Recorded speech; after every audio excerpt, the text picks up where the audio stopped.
Hello everyone, this is Will. Welcome back to Apple One-to-One. This episode we are going to discuss the control center that has been updated for iOS 18 and go through some of the controls that I use on a personal basis all the time and just how to reorganize it. So we're already in Control Center, but I am on my iPhone 15 Pro. So if you want to do that, top right down with the right here. If you are using a phone that is older, so if you're using one of the phones that doesn't have a Face ID as an example, then you would do it from the bottom. And you can swipe from the bottom of any edge of any screen to get to this example here, but I'm using one with a Face ID. So let's talk about the changes. Well, now you can really customize Control Center. You can already see here on my screen that I have my favorites, I have a second screen, I have the music, I have the home, and I have all the wireless controls on here. So they're already organized based on those criteria. If I go to the plus sign in the top left corner, that's where I can edit Control Center. So some of the features that you want to do now is that you can remove things that you don't want and resize them. So for example, one of the things I like to use on a frequent basis is Instagram. So right here is the Instagram. Now I'm going to hold my finger and I can move it and rearrange it like this. So you can see it's moving around. Now I will tell you this, it's extremely sensitive, especially when you go from one screen to the other, which I'm going to show you in a second. So I'm going to make Instagram really big. So I'm going to go to the corner and try to drag it out. And what it does, it pushes everything that was near it to the other screen. In fact, this is what I'm talking about, the sensitivity of this. It just moved to a whole different screen. Why did it do that? I don't know. So I'm going to drag it back. So I'm going to hold my finger down and go up with it, and then it brings it, and wow, look at that wild that gets. It is so extremely sensitive. And then a bunch of controls just got pushed to the other screen. This is what I'm talking about. This is very flaky. I am not exactly 100% on board with this, just because now things are just wildly out of control, and you really just have to control the things you do on a frequent basis on here. So, for example, I have all my wireless control. This is typical for everybody. Everyone has these. You could spread this bigger, but I'm not gonna. On the right side is all the music controls. I like that being there. I have my silent right here, silent mode. I don't think I need to expand that.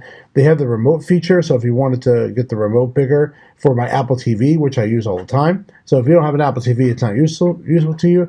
Quick note right here, we have time. Right here we have, let me just expand this, is that we have a timer here. And then if I go to this one, this is a stopwatch. So I'm not going to use the stopwatch. I'm going to remove that one. Don't need it. Hit the minus key. And then right here is a voice memo if I want to record a quick voice memo. How often do I do that? Not really. I'm going to remove it. And then over here we have our focus modes. I like having focus mode right over here, I think next to my brightness and my volume control. I'm very picky where my stuff goes on here. The other thing you'll find out is that maybe you don't know what every icon is, so it's good to kind of just spread it out. It'll give you like sound recognition. I don't need that on. That's like when my baby cries or something like that. So now I've made some room here. So what I'm going to do is I'm going to move the camera up here. I'm going to move the calculator here, and then going to the second page is where a lot of my other stuff got thrown. So Shazam I like using a lot, so I'm going to drag Shazam up, and then of course everything goes wild, and then I have to put it there. I don't think I'm going to have 2 pages of stuff here. I don't need 2 pages of things. So I'm going to move screen recording. I'm going to move that right over here. Or screen sharing, I'm sorry. I don't need hearing devices. I'm going to remove that one. The last one right here is the home screen stuff. I'm going to leave that there because it's on the home screen. What I'm going to do is I'm going to move this over here, and I want to add one more control. So we're going to hit the plus sign, and I'm going to put in home and scene or accessory. It puts it right on the bottom right where I wanted it. And then I'm going to choose my one, and I'm going to use my home lock. I like to unlock my phone right away, and I love having that feature on here. If I go to home, this one I could really add a lot of home controls, so that's what the whole purpose of this area is. So if I really wanted to, I can add a couple things here. I can even expand it if I wanted to, so I'm going to expand this pretty big. I really don't need this, but it's good to get quickly to the items that I want. I have scenes here that I can automatically turn on. I have lights I can turn on automatically. I have the hue lights, so they're easy. You have your music controls. I could tell you right now, I have not expanded to this area as far as going to each specific area. I have not done this. In fact, for home, it's actually here twice, which is, so redundant. I don't even need that. So I just minused it out and I got rid of it. And then you have all your controls for your wireless, all those controls, your connectivity on here. But I have quick access to them over here as well. And I can just tap on it and I get the same result. Again, would you rather swipe a bunch of screens?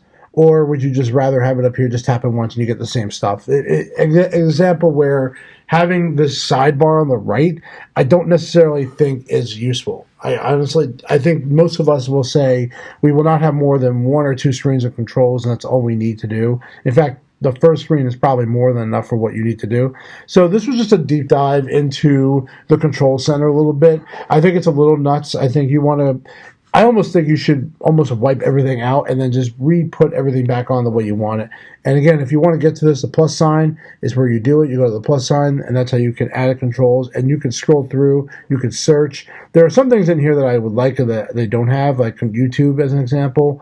They have Print Center in here. You can see there's a whole bunch of things here, especially for people who have accessibility needs.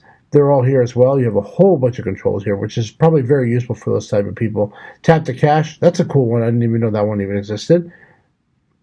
You can scan the code. So if you want a QR code, you can actually scan this right here if you wanted to do that.